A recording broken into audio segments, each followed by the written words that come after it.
The burning story at the moment is, of course, we had Walter Smith on the programme. You can see him on PLZ Soccer's YouTube channel, the extended version of the one-to-one with Walter Smith. It is up there now.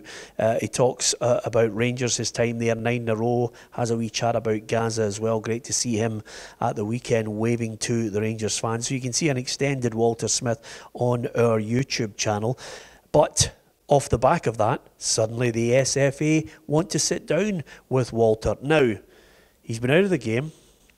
There's no doubting his CV, his credibility, his status, legendary manager.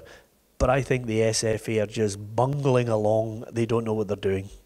No, I think all the eggs were in one basket with Michael O'Neill a couple of weeks ago. Well documented. And left with egg in their face, and then obviously we've got Walter all over the paper this morning. I agree with you, Peter. There's no questioning his pedigree and his calibre, you know, for taking the job. It's whether Walter wants it at this stage of his life. Yeah, absolutely. I mean, if you were at that stage and you'd been retired for 6 or 7 years, you're roaming about on, you know, a couple of holidays here and there with your wife. I mean, would you come back out for $500,000? I think the pool of the nation would be enough for me. He's fantastic, isn't he? Honestly, for a shekel here and there.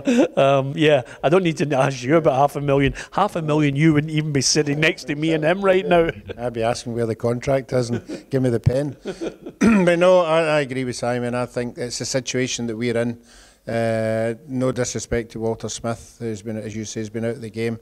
If we had other candidates who have been in the game, I'm sure we'd be looking at them, but we're not, because there isn't any. We talked about Davy Moyes, we talked about Paul Lambert, who were looked ideal candidates. They've obviously went for the club option, and now we've got Walter, and I don't think that's a bad deal. I would just love to know what they've said to him to bring him back into an interview. You know, I don't know.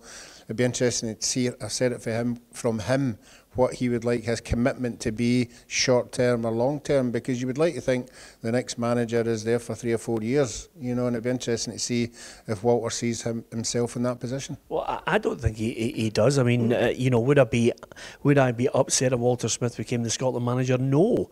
I'm just looking at it and I'm thinking to myself, having spoken to him right here and asked him, you know, is there an itch to get back in?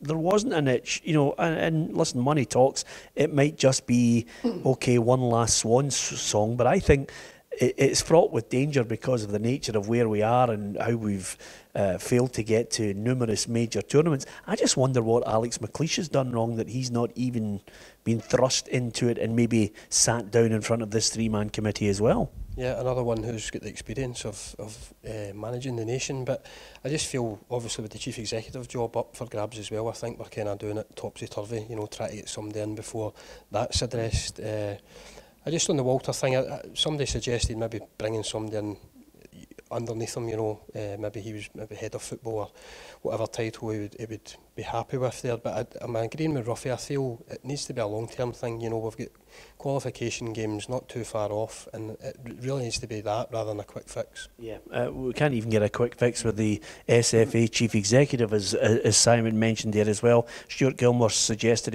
it should be maybe somebody like Brian Caldwell, who was at St Mirren, now at Shrewsbury. He'd be a candidate, and the front runner, Leanne Dempster.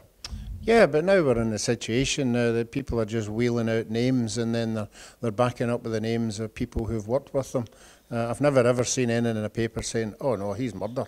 What are we picking him for? Yeah. You know, everything's always, yeah, I had a good time with him and I think he's a good manager, blah, blah, blah. So, you know, I think we can take all these with a pinch of salt. Unfortunately, I don't know the chap that we're talking about, but I'm sure there'll be a lot of chief executives out there fancy their chances to come in, because it is a wonderful job and very well paid. Yeah, well, I do know Brian, and he's a good lad, shrewd cookie, good operator, and of course a good people person as well. So he might be a good option, one of many options that I'm sure the SFA will consider when they get a list together, and then slowly but surely drip feed it out to everybody rather than keeping it a secret. Okay, you can give us your view on that. We love going out to watch football. What I'm not going to do tonight, Simon, is I'm not going to leave the Motherwell St Johnstone game with 5 minutes to go, because I left the Liverpool game at 1-0. Suddenly, you know, we have 3 goals. Harry Kane misses a penalty. There's unbelievable excitement. And last night as well, you hung in there when Watford thumped Chelsea. and I left it at 1-0 to Watford, and then we had a goals glut. Yeah, just by luck it hung in, because I just seen it petering out as a 1-0 win for Watford. Hazard gets equaliser and 10-men Chelsea, you're looking at potentially getting a great result away from home, and then 3 goals that I just did not see coming from Watford. But the last 10 minutes of that game and the game the night before, if we could bottle that or even have it for the 90 minutes, you know, it'd be fantastic. Yeah, just got to ask you before we go, do you have a man cave? Is there a room where you have that you can lock so that none of the kids come in? No, I'm in there with my 3 boys. That's probably why I hung in. They were watching the game alongside me. Yeah, Ruffy, there's no real. Your house is a cave, by the way. I've never seen so many rooms off the main drag on it. What's it like being a millionaire? You know, I just have a hot chocolate and then just go into the TV room and just sit there. Yeah. Okay, there you have it. The insight into one man who's on the verge of getting back into football and one man that doesn't need to be tempted with £500,000 for a job. You can give us your opinion at PLZ Soccer on Twitter and Facebook.com/PLZ Soccer.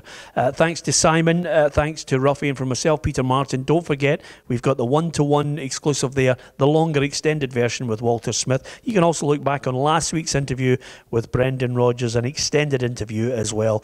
And you can subscribe to PLZ Soccer on the YouTube channel.